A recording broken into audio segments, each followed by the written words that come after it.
Hey everyone, welcome back to the Real Kiz podcast.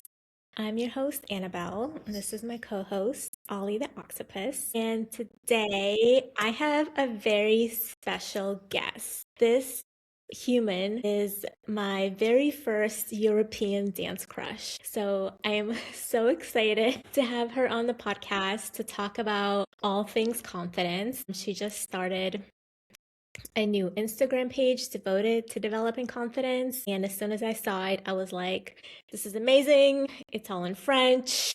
I just have to keep hitting translate. And sometimes it translates and sometimes it doesn't. But I think I kind of got the idea of what she was talking about.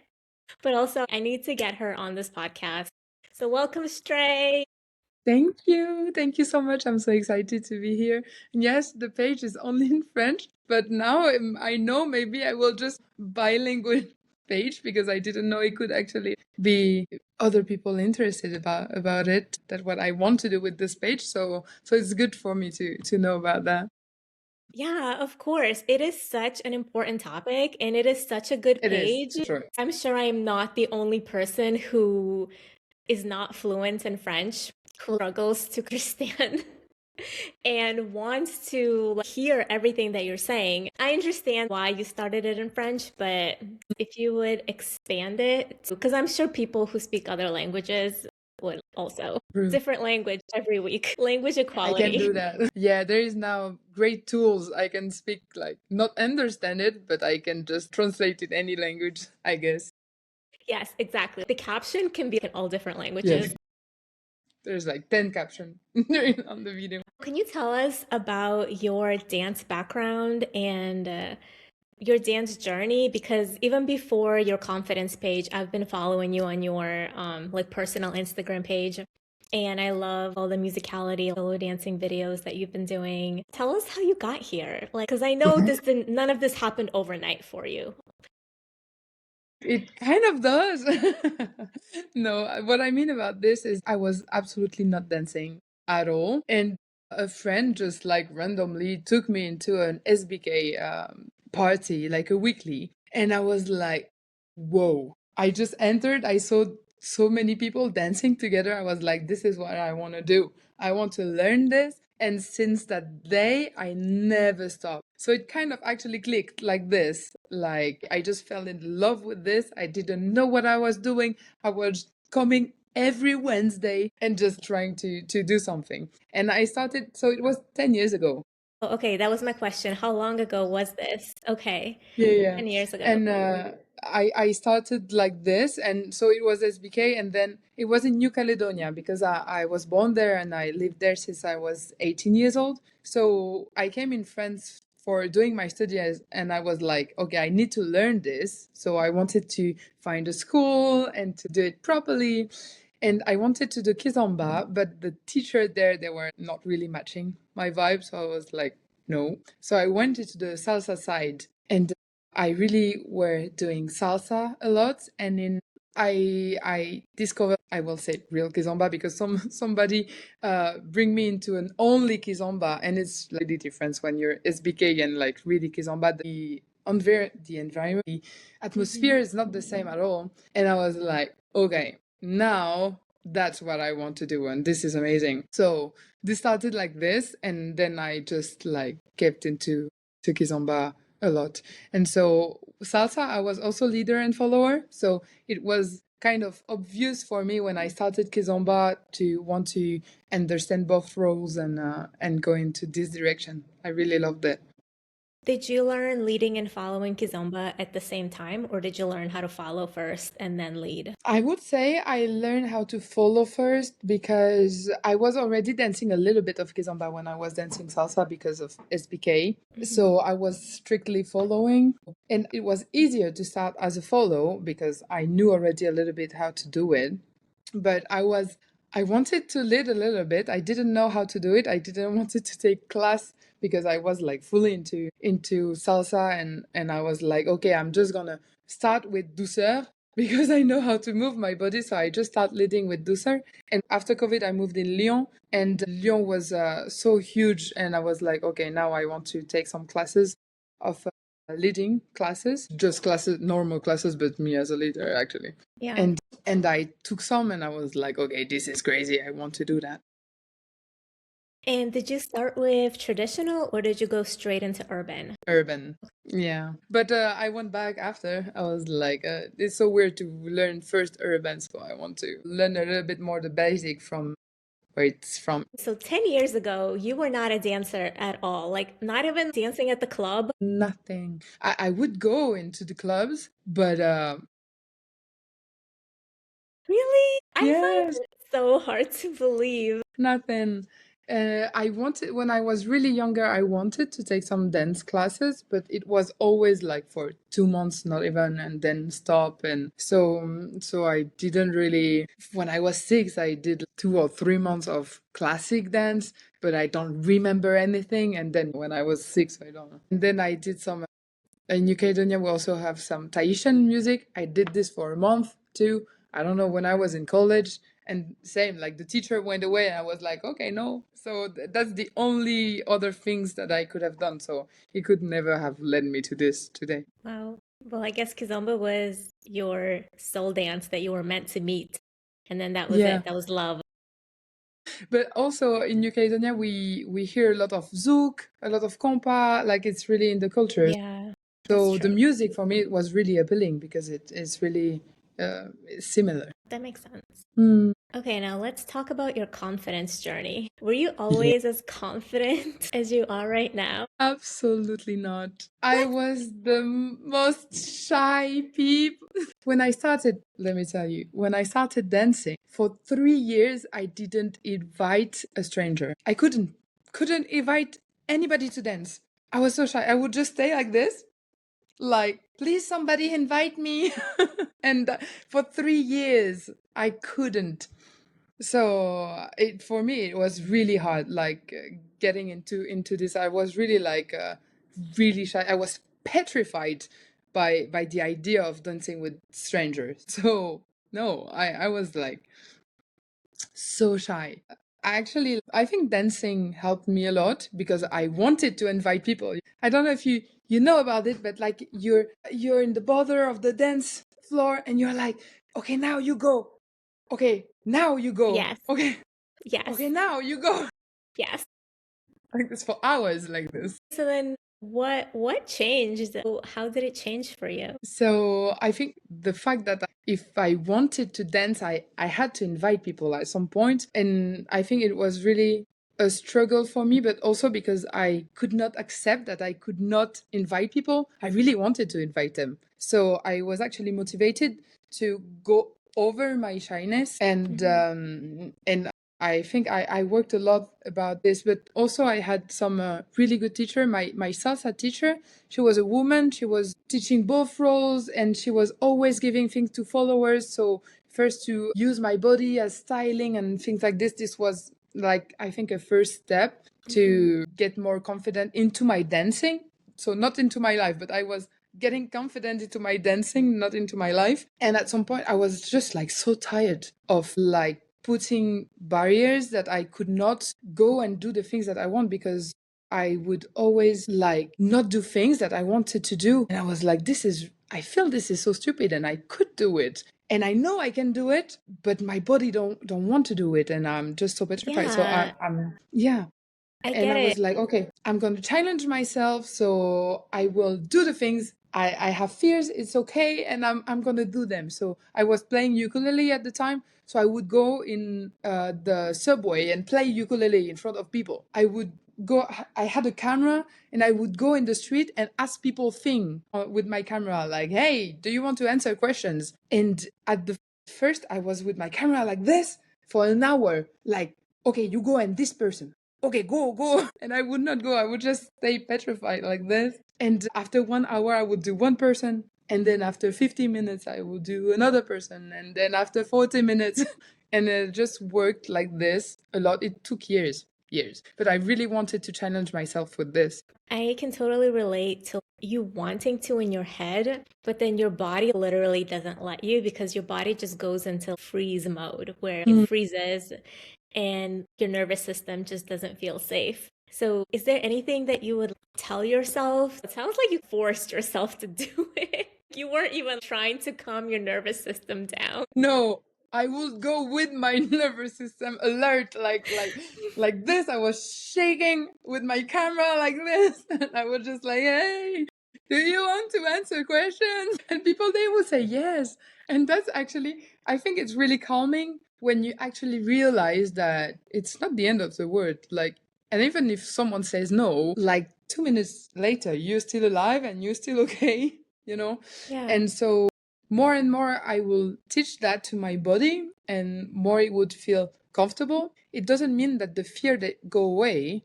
but it means that in my brain I know that even if the fear is here, it doesn't mean that I cannot go. See what I Yeah. mean? So I really like I try to teach myself to just like go over that and do things if even if I have those feelings that are hard to handle. I think it is really important to remind ourselves that the worst they could do is say no. And then, like, you're still alive, like, you're still okay, like, you're physically fine. Like, I'm fine. Exactly. And I think one of the like worst thing is people saying no, but today I don't have the same perception of that because I think like, it's a gift when people say no. It's like they don't want to be in a situation they themselves not feel comfortable in.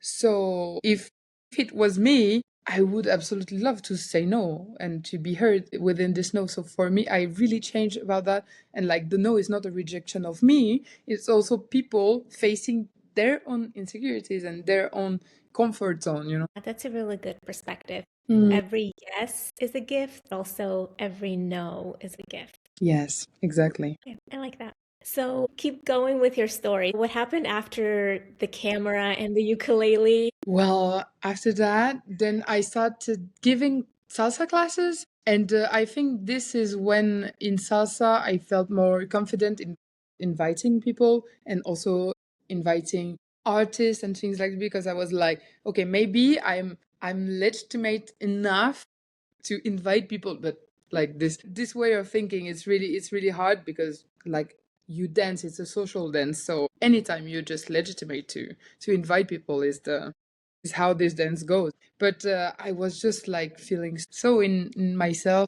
I was okay. Now I teach, so maybe I can invite people, and also I have to invite people because there are people they take class from me, so I have to dance with them, things like this. So this helped a lot, and I just continue challenging myself. And then also I start meeting people that align more with my values, and so this is really helpful because when you feel heard, then your nervous system it calms down. So it's easier to be yourself. And so it's a journey because I had to challenge myself a lot. And when I actually felt it was okay to be myself, then that's when I understand that it was okay, but also it was necessary to be myself for me to continue living because like not being yourself and not being accepted for not being yourself, this doesn't make sense. Like at least if you're not accepted, just do it by being yourself, you know? So it was meeting people who aligned with you and who accepted you as yourself and who you felt comfortable around. That's what gave you confidence, or that helped grow your confidence.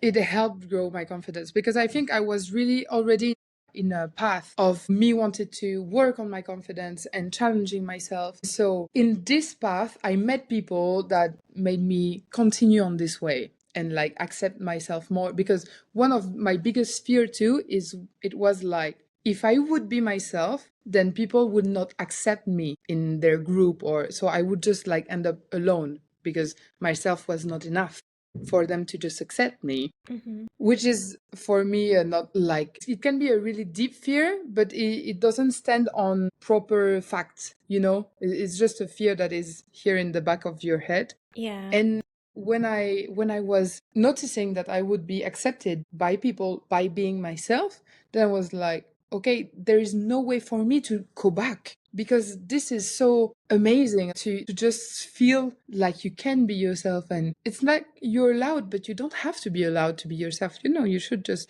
be yourself. But being in this environment, and it happened in Kizomba in Lyon, I was like, whoa, there's all those people, they like me for me and not like me for anybody else. So now I can allow myself, and I think it was like it just pushed me into this growth. I think that makes a lot of sense. And that's one of the other questions I had for you is how much does external validation and external support have to do with developing one's confidence? Because it is really easy to be confident around people who you know love you and support you and are not going to judge you. And yes, when I'm around my friends, I can be super confident. When I'm in my comfort zone, my home community, yes, of course, I'm at my most confident. But when you put me in a completely new environment surrounded by strangers, I feel like all of that confidence just disappears. And I'm like, where did it go? And how do I get it back? Yes, but like for me, I hear a lot of things about external validation, like you have to get over it and not think about what people think and blah, blah, blah. But for me, like external validation is very important. Not that I give a lot of importance to that, but I know that my system take it for what I will do and take it in consideration, you know? Mm-hmm. So I'm really aware that whatever I do, there is a part of external validation that gonna come and influence my choice or my judgment. And this will always happen. So now I know it's which of the external validation that I can see that I want to go with or I don't want to go with. Because of course, there's the people who are not gonna be aligning with what you're doing, and there's the people who are gonna align. And I think it's very important to note this, because if you just focus on your insecurities and the thing that people they don't gonna align, and you focus on this one, then you're never gonna do anything. But if we just focus on this one, we forget another part that is so important. That exactly what you said, like when I'm with friends, I can be like the most positive person and the most confident person. And this is like so important to take care of too, because it actually boosts the growth. Is there like any situation like where you're clubbing, you're doing a little move, and then all your friends are like, yeah, you go, and you never dance better in your life, you know? So if you just keep this going, then your growth can actually boost like 100%. So it's, for me, it's a question of perspective. Either you go for one, either you go for the other, either you go in the middle, you know? Because like as social individuals, you know, we learn with external validation. It can be the bad one, the good one, any external, we just learn from it since we're really, really young. So today is like, if you're an adult, you know now to make the difference in between, is this expectation is good for me or it is not good for me? And then you make your choice with this. I will take an example. For me, I'm a woman with hairs. It's really imbalance in this society as a external validation. My friends, they're okay with this. I have no problem with them. We don't even talk about it. Anytime I'm in an environment with people who don't know me, then I immediately see not evil people talking in their eyes that they're not validating me, because like you can feel like it's strange, people they're not used to that, and so they're like rejecting me straight away just because of this, because it's new for them and it's not what they're taught with their growth into this society. And so in those environments, the first thing I think is like, I'm rejecting, maybe I should shave. And then I'm like talking with myself like, no, you're not looking for their validation. Their validation is okay, it's something. It's not the one that you thrive with. So it's gonna be okay. You don't have to shave for this validation, but you know that you have validation that will allow you to be the one that you want to be. I like that. So just lean in into the validation that you know you already have. That you know that you already have, but also the one that you want to go to. Like, I don't know if it makes sense, but like, I think that we know within it, like ourselves, what kind of things we want to do, what kind of people we want to hang with, what kind of energy we want to surround ourselves with. So you can actually like choose within this values that you want to have, which people you're gonna go towards. Mhm. And what if those people reject you? Well, it's okay. There's other. There's I always mean, more people. There's 4 billion let's keep people in on this mind planet. that the no is a gift too. So maybe you're gonna go towards them, but they're gonna go towards another. And if it's the case, then it means that you don't really belong together. You will find people that will go towards you and they will go towards you too. So it's also like the analysis of, okay, I want to go towards them because I like their energy, I like what they're doing or what their values. But if they don't align with your values, then actually, do you really want to go towards them for you or because you want to prove something to someone that you admire or things like this, you know? There's the slight That makes difference. sense. Yeah. So, what inspired your confidence Instagram page? What made you want to start it? So I have a project. Tell I'm us. really working hard on this one, but the goal is that I want to propose workshop for women to work on their self-confidence through movement. So the goal is not with people who are already dancers because they access to movement a lot, even if they can actually come to the workshop, but it's to propose this perspective to people who don't have dance in their life. So Mhm. they actually don't have a lot of access to movement. We can live in within the kizomba or any other dance, and to show them that this perspective with this vision, you can also access to self-confidence, and it's a way of linking your mind and your body. And I think today we're a lot in our mind and not a lot in our body. When we dance, we're a bit more in our body, but there is still like this differentiation. We don't want to go with like them together. So what I want to do is like go back into this connection. I love that. That is Mm. so important. And is that an online workshop or an in-person workshop? How can people access it? It's gonna be in person. It's gonna be small group just with women, because what I want to do is like long workshops so we can go through movement and we can also go through sharing experience, talking about subject, and be with people who have the same problem as us. And if we want to talk about confidence and put effort and work on it, then we got also to share the experience. So it's a really pedagogically elaborate thing to go from movement to sharing to movement to acknowledgement to understand our bodies. So it's not launched yet. I'm working on the first one now. That's gonna take place in Lyon. I just have to find a place to do it. So the first one is gonna take place in Lyon. What I want to do is be able to first propose it in France. That's why the Instagram is in French. But if actually it's working a lot, then I can also propose it in anywhere that I can go. I love that. I would definitely be interested. So, Really, whenever you're that's ready, yeah, to have it in okay. English. Um, yes, for sure. That's awesome. Okay, another question I had for you Mhm. is, so a lot of dancers struggle with confidence due to their body image.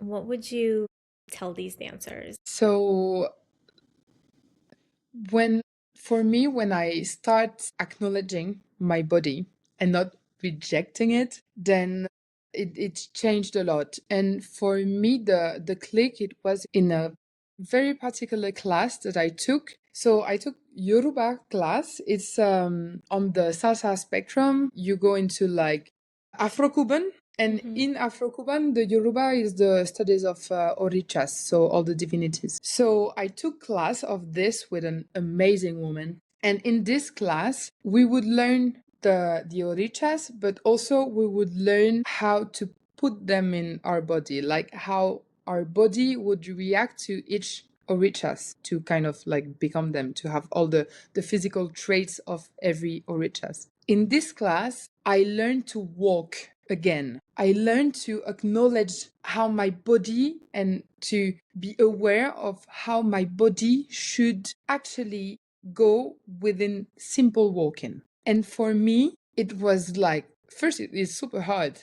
because when you've been walking for 24 years and you're like, okay, we're gonna walk like from the beginning again. Like we're gonna learn how to go from the floor up and how to move and like everything from the beginning. And I was like, oh really? Okay. And by doing this, I just like body back in itself. It's weird how to say that, but like reappropriation of myself, of my body, because I could learn, but I could also understand how today we're so blocked. When we walk, we're just straight and we walk like this, and all our bodies like trembling. Every step is like vroom vroom. But like it's how the energy can flow into your body when you're walking, and that allow the recycling of energy and a lot of things like this. And so I kind of reconnect with my body then and just acknowledge, oh wow, I have hands, they feel something. I have arms, and they feel something. And so in this, I also understand the importance of taking care of my body and of just listening to it. And also be grateful for what my body, like I'm able to do so many things just because of this body. And just taking this perspective, for me, it was game changer, because it was not a question of like me and my body. It was us together. So get reintroduced to your body and see your body in a new way. Yes. And I think in the dance scene, we talked about expectation like a bit earlier. There is what you're expected to do, like be a good dancer, be a good leader, be a good follower, blah blah blah. And there is all this aspect like I'm using my body. Why do I use it? How do I use it? And I think we focused a lot on this, like what are gonna people think if I put my arm here and things like this. But if we just like, how does it feel if I put my arm here? And okay, now I know it feels good. Now I can look in the mirror. Can it feels good and look good? And if we go the opposite way, then it's always harder. And then you become really critical with your body because you don't understand. Okay, it's not beautiful. It's not how I've been teaching, but I cannot understand why it's not beautiful. But when you start feeling it, then you understand how the movement should go, and then you can make it beautiful. See the difference? Yeah, that was another direction that I wanted to go in is some people don't like the way that their body looks, and then some people don't like the way that their body moves. Yes. So for me, how your body move, it's just up to you. And this is really difficult because we take people as example, and always we take people as example that are not the same body as us, not the same relation to dance as us, not the same experience in life, and we are like, I want to move exactly like her or exactly like him. But then we forgot our body. We're like focused on someone else's body and we're like, it doesn't look the same. But if you just take like the technical movement and tell yourself like, I want to be able to do the same as a technique. So I can like watch the technique, see how it goes with me and with my own body, then put this technique in place so it would look beautiful in my body. And so Okay. here you're just like, you can do better than do what she does. You can do what you do. Like, and everybody has actually their own ways to do things and their own ways to feel how it goes in their body. So the only person that can know if it feels okay or it doesn't feel okay is you. Yeah, that's very true. Yeah, I love like the solo dance videos that you did because you're Mm. literally just like you're playing with the music and you're just like enjoying yourself. And like, I love how you're not like self-conscious about this at all. Like, you're dancing like it's the most natural thing in the world for you. It's so not really when I do my videos. So now it's better, but the first thing I see, it's always the things that I do bad. I'm like, oh, I don't like this. Oh, I don't like this. I don't like this. And then I force myself. I'm like, okay, what do you like then? Okay, so I rewatch the video. Okay, I like this. Okay, I like this. I like this. And sometimes it takes me to really get into the music, it takes me some songs, but I have to be really careful because there is warming up. So I warm up. Here I'm in the music, I'm in the song and I'm in my body. And here I'm into expectations. So like the line is really thin. I can usually, now that I'm trained, I can feel it when, okay, I'm not dancing like me anymore. I'm dancing like I would like people to see me dancing. So what I want is be in the I'm dancing like me. Yeah. And so it's always real thin. And if I'm not into this, then I stop recording. I go, I do something else, and I come back. So it's not so easy, but it's something you can train. And before it was, I would like record 20 videos before going into this. Now I'm just like, okay, 3 videos enough. One warming up, one is me, and one is maybe expectation, maybe me better. I don't know. That is really good to hear, especially the warm-up part, because like sometimes I'll just start like recording myself and I guess it's like would be considered my warm-up, but and then I would look at it and I'm like yeah, no. And then I just like stop. I'm like, I can't do that. But then if you stop here, then you never got to this point of like it's Which is why I have zero videos of myself dancing solo posted. Yeah. but the warm up is really important. And usually for me, I never like my warm ups too. I'm like, ew. So also what I can do when the warm up is I film it still because I want my brain to acknowledge that I'm being filmed. And so now I'm not stressing, but before I was stressing. So I needed a warm up and a distress one. It was like, so I still record it and I do stupid things. I'm like, and I know it's not gonna be on video later. I'm just like, okay, what happened if I just jump?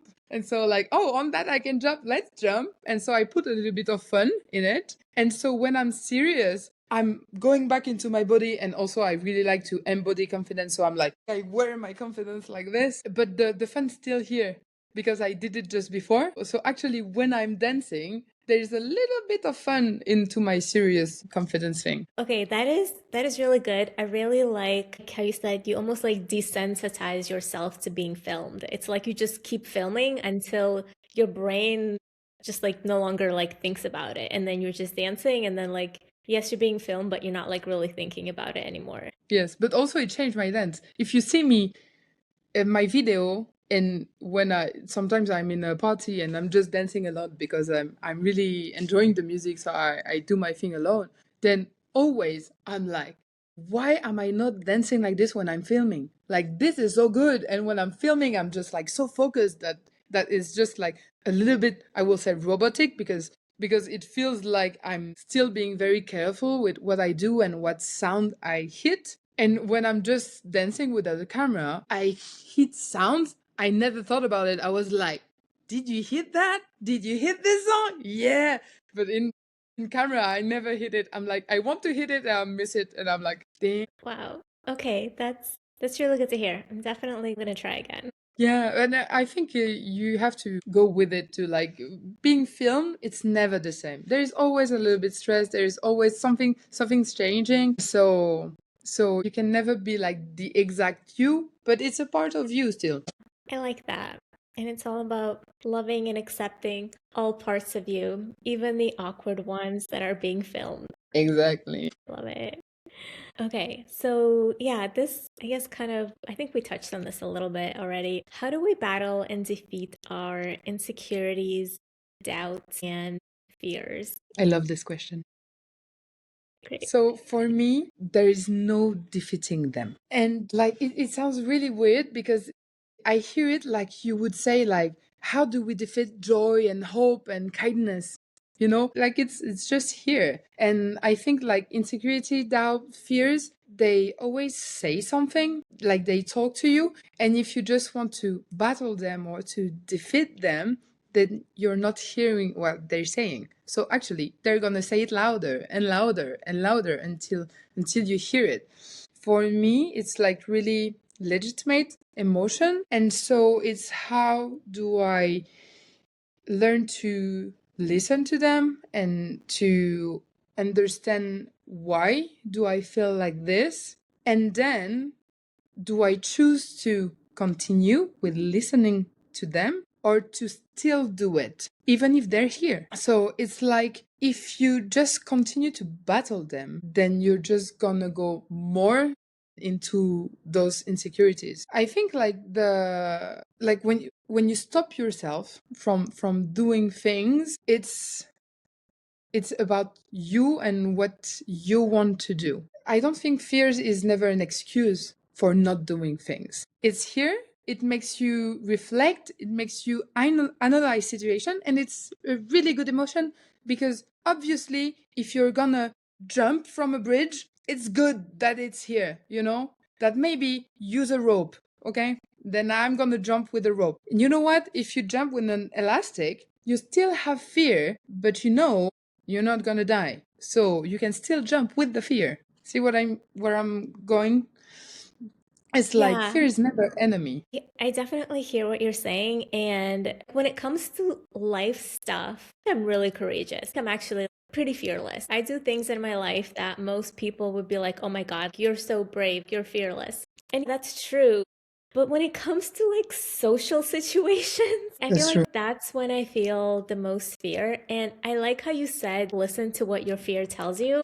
And I think my fear and my doubts and insecurities, they tell me, you're not safe, you're not accepted, these people don't like you. Oh, yes. Just don't force it. Just go.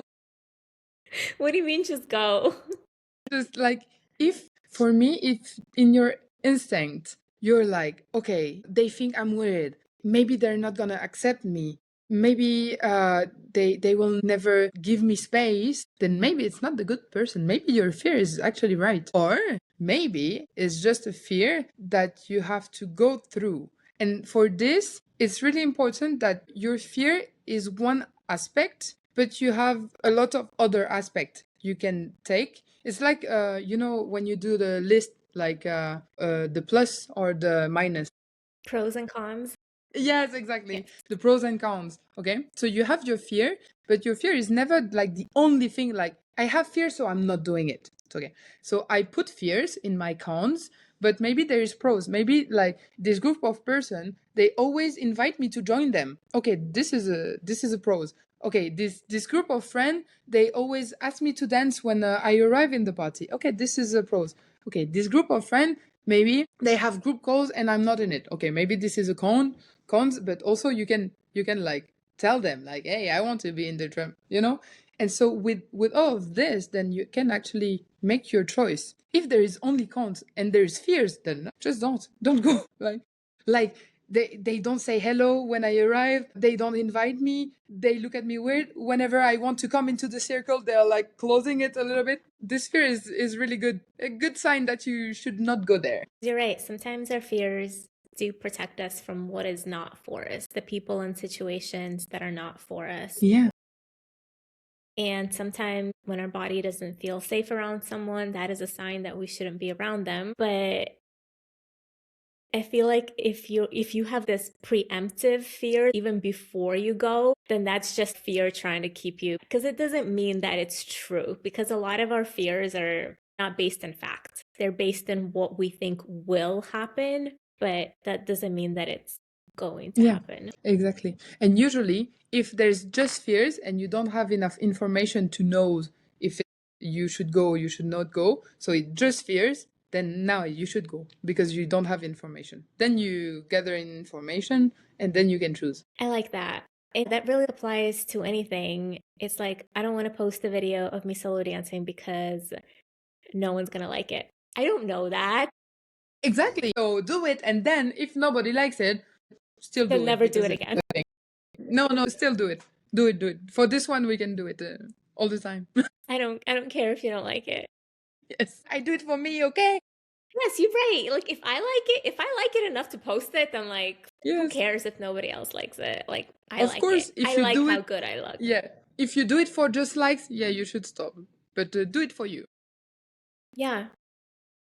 I like that. It also shines a light on our true like motives and intentions. If you're scared of this happening, is this the only reason why you're doing it? Is that the only thing that matters? Just fear itself or insecurity itself is never good enough to take the decision on this. You need to have other things. Very true. Yeah, we talked about a lot of really important stuff about how to accept ourselves, our bodies, listen to our fears and insecurities, not try to defeat them and stuff them down and shut them up. And I And can maybe give maybe a little tips for like for me what works when I have like only fears and I want to just like take distance from this fear is like I will put perspective. It's like you have a like a picture of a really zoom thing and then you unzoom and then you unzoom and things like this. So I took like okay, I will take my insecurities. Now I have an insecurity. I don't know why I never had them, but I have a double chin sometimes like you cannot you even can't see tell. it now whatever it seems that it's been an insecurity right now. And so what I do when I see it is like okay, me, if I'm just me alone and my double chin, I don't like it. Fine, it's a fact. If I compare myself to someone, then there's people who has no double chin, but there is also people who has more double chin, and it's fine. Then if I go into a bigger group, okay, though in the bigger group, maybe I'm in the middle double chin, okay? Or maybe I'm like with my thing, I'm like a middle big double chin. So but I'm never extreme. I'm just in the middle. Okay, so now we take more. And then if you go word wise, okay, word wise, there's people get the double chin removed, so they get like really sharp here. But so no, then it's not a real one. So when I see it on the social media, most of the really sharp, it's because of a surgical intervention. So I cannot compare myself to them. So I have to remove them. Okay, so now I take the real one and I can see like, okay, it seems like my double chin is pretty normal into all the various double chin in the world. Does it stop me to do anything? Absolutely not. So, like just getting bigger, bigger. Like maybe aliens, they have bigger double chin. Like we don't know. And it's just You're right, like we don't until know. it's just a little bit stupid and then you're like whatever. I love that. I love the zooming out and thinking about it in a bigger and bigger and bigger perspective. That's so true. I think that applies to dancing too. Whenever people feel insecure about their dancing, it's like, well, take a larger pool of people. Someone will always be worse or not as advanced, and someone will always be better than you, always. Yeah. So, And sometimes I try like if I stay with my double chin, I will try to objectively see someone that have the same that me, and I really try to be like objective, so I don't take a bigger or a smaller. I really like try to see. And I'm saying in my head, would I go and tell her like your double chin is so ugly? Never. I will never do that. So why do I do that to me? yeah, yeah, It feels stupid. Like if someone just come to me and say like your double chin, I can see it. Okay, and what? Okay. it is what it is. I am how I am. Yeah. Okay, yeah, I like it. That's good. All right. Any more tips, advice, words of wisdom for, I guess, everyone? Like, because I'm sure men deal with this too. Confidence Yeah. and like body Yes, image yes. and body movement, all of that. That is not just a female problem. That applies to all humans. Yeah, and I think if I just take the kizomba scene, I think the men there are a lot of pressure about performing, and I think this brought a lot of insecurities. So obviously, it doesn't go with the same on the same things or on the same topics. So I don't think we really understand each other. But I think obviously we're all in the same boat, all trying to be better and to be accepted and to just have friends and dance. That's true. We all just want to have friends and we all just want to dance with our friends Mm. and be accepted. It's that perfect balance, going back full circle to that external validation of just being in a safe place where we're safe to be ourselves, safe to be our most confident, vibrant selves. Mm. And that is the ideal. So then, what if someone doesn't have that? Because I moved to Europe about a year and a half ago, and I've been dancing in Europe for about a year and a half. And I've met some follows and I've met some leads, but because like there are so many different festivals in Europe going on, like we don't always attend the same festivals. Like sometimes I'll go to an event and like I will not know any follows there. Mm. Like sometimes I will, and it's great. And then I definitely feel like more comfortable. But then if I go to like some events, I don't have any friends here. Yes, I never go to those events now. Always go with friends. No, but also I think it's an environment where it's kind of easy to make friends because we're sharing the same interest for the dance. And for me, if I said one of the problematic that we can see in the scene is there's a lot of follower waiting and they absolutely don't talk to each other. Mm. But it would be so much fun if we just talk to each other while waiting. Why not? Yes, We're I just like love so that. concentrated Yeah, and it instead would of be like so easy. staring each other. Yeah, because like sometimes we just see each other as like, you're my competition. Like Yes, there's a like I wall want to of dance, followers you want to dance, we both want to dance. with the same person. We'll dance with the same person. Yes, we'll make it fun. And I think I saw a festival. Yeah, it was during the WoW, and we had some questions that we could, or topics we could talk about while not dancing. And I thought the idea was so good. Just give people like, Yeah. hey, put on the chairs like some questions or some topics so people they can just talk. Yes, I love that. I really love that. And of course, people like socialize. If you step outside of the ballroom, yes, People people are talk. socializing outside. But inside, it's like, yes, you have little groups of friends. But then, yeah, you have lots of like, people just sitting or standing by themselves. And I think follows should talk to each other while they wait And I for really think it could help even if we want to dance with the same dancer and let's say the dancer choose like one of them and it's not you, then the other one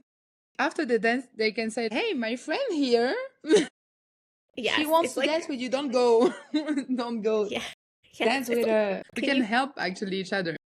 I love that. Yes, I love that idea of helping each other. Hey, can you pass him to me when you're Yes, done? like, I swear it would be so easier actually because sometimes you're waiting but the leader he just leave and you're like, no, I know. Like, where are you going? why? I've been waiting. I was here. And then you're like, maybe he needs a break. And you just stay like this and he never comes back. And you're like, oh, It's heartbreaking. well, yeah. Okay, so Even with yes. leaders. Now what I do, like if I want to dance with the leader, then I will just go out of the dance floor. I will just go and like, hey, I'm Stre. Who are you? Oh, that's really nice to meet you. I really like how you dance. I would love to dance with you sometime soon in during the festival. So we actually know each other. And maybe we can talk a little bit. And if we don't dance, it's good because we talked. So I actually had an interaction with someone that I think is cool. So that's cool. I would do that to a follow. I don't think I would do that to a lead. I'm not there yet. Really? The first time I saw you was at the Geneva festival, Mhm. like 2 years ago, 3 years ago, actually. And I saw Yeah. you, and I did work up the courage to come up to you and to ask you to dance. It's a I really know. good thing. Yes, I'm so proud of Good job. myself. Yes, I know. I feel a lot more comfortable asking a woman to dance. It It's is the nice first to step. talk to follows. And then also talking to follows in the bathroom. That's another thing that I've been doing. And that's how I met some new follow friends at this recent festival that I went to. Anything else we should mention for our audience? No, I think I'm really really happy with this. I Yeah. was really excited with the question. I was like, oh, challenging questions. They're not like usual. I really want to talk about this. It's really a topic that I like, and I think we really should talk about this. Talk about confidence because it can be learned, and a lot of people they don't even imagine that it's like this. I feel like there's a lot of people like me before who just think like I'm born shy, so I'm gonna stay shy all my life, and that's it. And when you actually realize that you can do things and that there is like tips and body posture and a lot of things that you can actually put in place to have confidence, then it's game changer. Absolutely. Well, thank you so much, Stray. Can you Thank share both of your Instagram handles and then I'll also include them in the show notes so that everyone can follow you? Yes, obviously. So my dance one is Tre Bluterfly, like blue and terfly. Mhm.